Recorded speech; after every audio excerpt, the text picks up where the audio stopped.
আপনারা বলতেছেন যে সুষ্ঠু নির্বাচন হয়েছে, আমরা এটা বলি, আমাদের অন্য বক্তব্য আছে, কিন্তু আমরা নির্বাচনের ফলাফল মেনে নিয়েছি। আমাদের সমস্ত রিজার্ভেশন সত্ত্বেও আমরা বলেছি না, চলুক, দেশটা অচল না হোক। আপনারা যদি সঠিক ধারায় ফিরে না আসেন, মনে রাখবেন জুলাই মাত্র 2-1.5 বছর আগে হয়েছে। সারা দেশের মানুষ জুলাই যোদ্ধা, এই মানুষগুলো আপনাদেরকে ক্ষমা করবে। আমরা চাই না আপনাদের পরিণতি অতীতের ফেসিবাদীদের মতো হোক। তারা অন্যায় অপরাধ করেছিলেন, তাই তাদের পরিণতি এই হচ্ছে। সেই আমলে আপনারাও নির্যাতিত ছিলেন, মজলুম ছিলেন, আমরাও ছিলাম। এত তাড়াতাড়ি ভুলে গেলেন কেন? দীর্ঘদিনের জুলুম বঞ্চনা উপভোগ করে যখন মুক্তির স্বাদ পেলেন, তখন আল্লাহ শুকরিয়া আদায় করছেন না কেন? তখন মানুষের মতো মানুষের সাথে আচরণ করবেন না কেন? তখন দরদি দায়িত্বশীল সরকার হিসেবে আপনারা দায়িত্ব পালন করবেন না কেন? রাষ্ট্রের অর্থ আমাদের কারো বাপদাতার অর্থ, এই অর্থ 18 কোটি মানুষের, বা যত নাগরিক আছে, আজকের জন্ম নেওয়া শিশু রয়েছে, সবাই ট্যাক্স দেয়, ওই শিশুও ট্যাক্স দেয়। আজকে যে শিশু জন্ম নিয়েছে, তার মা বাপ তার জন্য যা কিনতে গিয়েছে পেট দিয়ে তাকে কিনতে, ওখানেই তো ট্যাক্স দেওয়া শুরু। গরিব দুঃখী সমস্ত মানুষ, ধনী সচ্ছল অসচ্ছল, সবার টাকায় রাষ্ট্রীয় অর্থ তহবিল গঠিত হয়। এটার মালিক তো সরকার না, যেমন ইচ্ছা তেমন ব্যবহার করবে এবং এর উসিলায় সরকারের গতিতে বসার কারণে মানুষের কাছ থেকে চাঁদাবাজি, অপরাধ, লুটপাট চালাবে।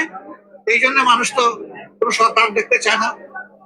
মানুষ দেখতে চায় সরকার হবে জনগণের অর্থ, সম্পদ, ইজ্জত, জীবনের ম্যানেজার, ব্যবস্থা, মালিক না। বহু প্রতিষ্ঠানে, ব্যাংক সহ, আর্থিক প্রতিষ্ঠান সহ অনেক প্রতিষ্ঠান ম্যানেজার আছে, ম্যানেজার কখনো মালিক হন না। ম্যানেজার তার দায়িত্ব পালনের বিনিময় হিসাবে তিনি কিছু পারিতোষিক পান, তিনি বেতন পান, ভাতা পান, বিভিন্ন সুবিধা পান। তার দায়িত্ব হইল ম্যানেজমেন্টটা ঠিক মতো করে দেওয়া, স্বচ্ছতার সাথে। সরকার যদি ম্যানেজারের দায়িত্ব ভুলে গিয়ে আবার মালিক হওয়ার অবস্থানে চলে যেতে চায়, আমি আপনাদেরকে সাক্ষী রেখে বলছি, আমরা কাউকে মালিক হতে দিব না ইনশাআল্লাহ। আমরা আটকাই দেব। ম্যানেজারের দায়িত্বে থাকবে, এর বেশি না। আমরা আগেই ঘোষণা দিয়েছি, সরকার হবে সেবক, মালিক সেবা দিবেন, বিনিময়ে এমনি নয়। মাননীয় প্রধানমন্ত্রী থেকে শুরু করে সবাই আমরা রাষ্ট্রের কিছু আর্থিক সুবিধা পাবো। মহান জাতীয় সংসদের বিশাল বিল্ডিং, লুই কেন যেটা আমাদেরকে উপহার দিয়ে গেছেন, সেটা এক জগৎ। এর প্রত্যেকটি টাকা, এর প্রতি সম্মান দেখানো আমাদের দায়িত্ব। বিভিন্ন জায়গায় প্রশাসক বসানো হচ্ছে। এখন তো নির্বাচন দেওয়া উচিত। নির্বাচিত জনপ্রতিনিধিরা জনসমর্থন নিয়ে দায়বদ্ধ হয়ে তারা এসে দায়িত্ব পালন করে। যারা প্রশাসক, ওদের কিসের আবার দায়বদ্ধ? ওরা না সরকারের নিয়োগ পাওয়া মানুষ, আর না জনগণের সমর্থিত মানুষ। এরা তো মাঝখানে, এদের তো কারো কাছে কোনো দায়বদ্ধতা নাই। ও একটু থাকলে তার দলের কাছে থাকতে পারে। তো আমরা জনসেবককে তো দলের কাছে দায়বদ্ধ দেখতে চাই না। আমরা তো দেখতে চাই তারা জনগণের কাছে দায়বদ্ধ হবে। এই জন্য আমাদের দাবি স্পষ্ট, বিলম্বে সকল স্তরের স্থানীয় সরকার নির্বাচন দিতে হবে বলেছে, বুকে কষ্ট চাপা দিয়ে মেনে নিল। আমরা বলি নাই, সামাজিক দুইটা সংস্থা বলেছে, ট্রান্সপারেন্সি ইন্টারন্যাশনাল বাংলাদেশ বলেছে এখানে জালিয়াতি হয়েছে, সুজন বলেছে এখানে জালিয়াতি হয়েছে। এই দুইটা সংস্থা কোনো দলের না, তারা নিউট্রাল ওয়াচডগ। দীর্ঘদিন ধরে তারা এই দায়িত্ব পালন করে। এরপরে ইন্টিরিয়ম সরকারের একজন উপদেষ্টা জনা হাসান বলেছেন যে আমরা ওদেরকে ঠেকে দিয়েছি ক্ষমতায় আসতে দিয়ে। আপনি টেকানোর কে? আপনারা টেকানোর কে? আমরা কারা?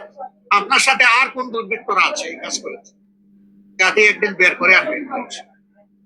আমাদেরকে দেখলে এখন মানুষ বলে, ভোট দিলাম আপনাদেরকে, সরকার গঠন করলো, আরেক দল হিসাব মিলাইতে পারতেছে। আমরা বলি ইন্নাল্লাহ মা'আস সাবিরিন, একটু ধৈর্য। আর কি বলবো?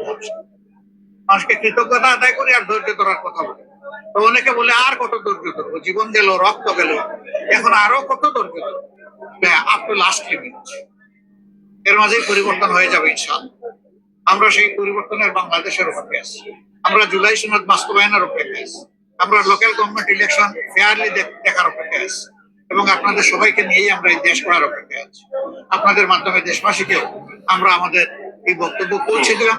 আমাদের বক্তব্য যদি দেশবাসীর স্বার্থে হয়ে থাকে, আমরা আশা করবো যে আমরা একসাথে কাজ করবো, দৌড়ে যাব, থামবো না যতদিন মানুষের অধিকার নিশ্চিত না হবে, ইনশাআল্লাহ। আর যদি আমাদের বক্তব্যে ভুল থাকে আমাদেরকে ধরে দিবেন, আমরা সংশোধন হয়ে